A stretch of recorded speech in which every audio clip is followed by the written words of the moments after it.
Mahesh supreme court में मौजूद हैं, उनसे हम बात कर रहे थे। मेरे सहयोगी रविंद्र भी मौजूद हैं। रविंद्र, आने वाले समय में उत्तर प्रदेश, पंजाब में चुनाव हैं।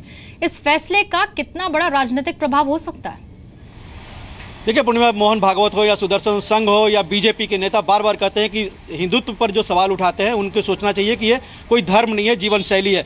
और इसको लेकर बीजेपी हो या संघ हो या उसके जितने भी अनुषंगिक संगठन है, ये सब बार बार यही कहते हैं। लेकिन जाहिर तौर पर इसका सियासी काफ़ी मतलब निकाला जाएगा। हमारे साथ बीजेपी प्रवक्ता विजय सोनकर शास्त्री, सियासी मतलब कितना होगा, क्योंकि धर्म के आधार पर हो, हिंदू जीवन शैली है या नहीं है, इस पर सुप्रीम कोर्ट सुनवाई कर रहा है और फैसला भी दे सकता है।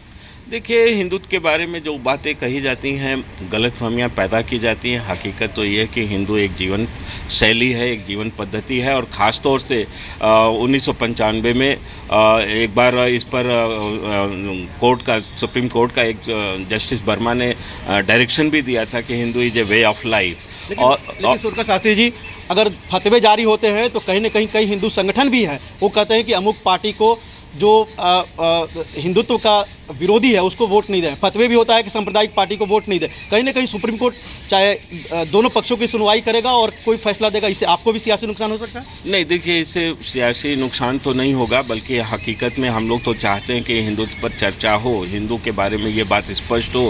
हिंदू एक धर्म नहीं बल्कि एक जीवन पद्धति, ये बात स्पष्ट हो। और फतवा की राजनीति करने वाले लोगों को कम से कम ये पता चले कि हिंदुस्तान में जो भी है वो कम से कम वो हिंदू के जो तत्व हैं, धृति क्षमा दमः हस्ते शौचम इंद्रिय निग्रह धी विद्या सत्यम अक्रोधम दशकम धर्म लक्षणम, ये जो धर्म के 10 लक्षण हैं यही हिंदुत्व के तत्व हैं। इनको मानने वाले लोग ही वास्तव में एक अच्छे मानव, अच्छे सामाजिक व्यक्ति, प्राणी के रूप में जाने जा सकते हैं। लेकिन इसीलिए तो इस पर नजर रहेगी। अब से कुछ ही देर में सुनवाई होगी। महेश सुप्रीम कोर्ट में भी मौजूद हैं। जी न्यूज़ पर एक एक अपडेट आपको देंगे। शुक्रिया फिलहाल।